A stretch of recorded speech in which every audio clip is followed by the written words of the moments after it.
Despite a resounding victory in the Republican caucus in Iowa, doctors are warning that Donald Trump has looked tired, haggard, and unsteady on his feet in recent months. The 77-year-old man, usually full of energy and charisma, looked unusually frail and unsteady as he entered a hotel in Des Moines after a busy Saturday campaign day. Dr. Stuart Fisher, an internist in New York, told DailyMail.com, "I've never seen that in him. Walking is one problem, balance is another. He looked a bit like he was on a ship at sea." During his victory speech Monday night, commentators noted that Trump was less animated than usual and his voice was quieter. Similar criticism has been leveled at his presidential announcement back in 2022.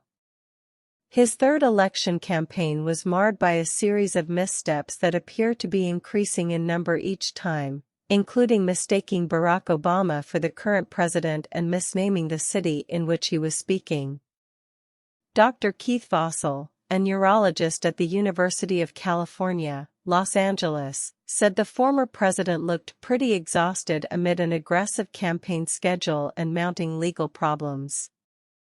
"It shows he's getting older, I think that's the kindest way to put it," Dr. Fisher said. Trump's critics have seized on his growing list of missteps and used them to fend off attacks on President Joe Biden's age and weakness. But Dr. Vossel said he doesn't see anything neurological when it comes to Trump. Commentators, fellow politicians, and even former White House Deputy Press Secretary Sarah Matthews have said Trump's demeanor has become noticeably more fatigued in recent months. Many have also argued that Mr. Trump's physique has recently become leaner and his face more haggard. Dr. Fisher, who has criticized Trump's diet and sleep patterns in the past, added, "You can't fool Mother Nature. If you haven't had a healthy lifestyle or you've been unlucky enough to get one of the many chronic diseases, you're going to age faster, and that's when the curtain comes down."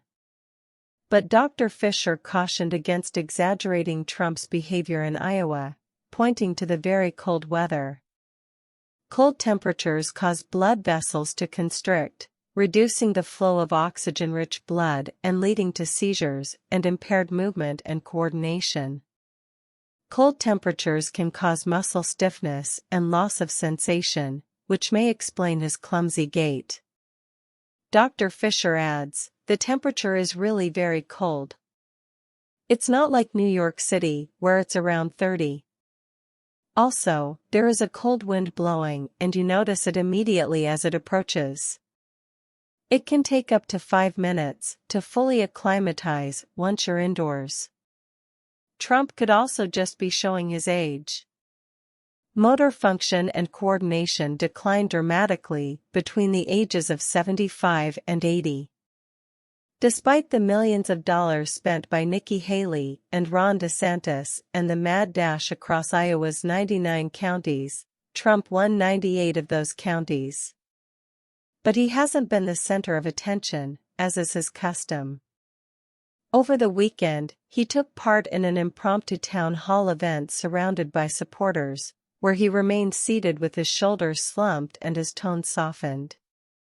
And on Sunday, while delivering a stack of pizzas to a local firehouse in Iowa City, he seemed to drag one foot, walking the same way he did at the hotel the night before.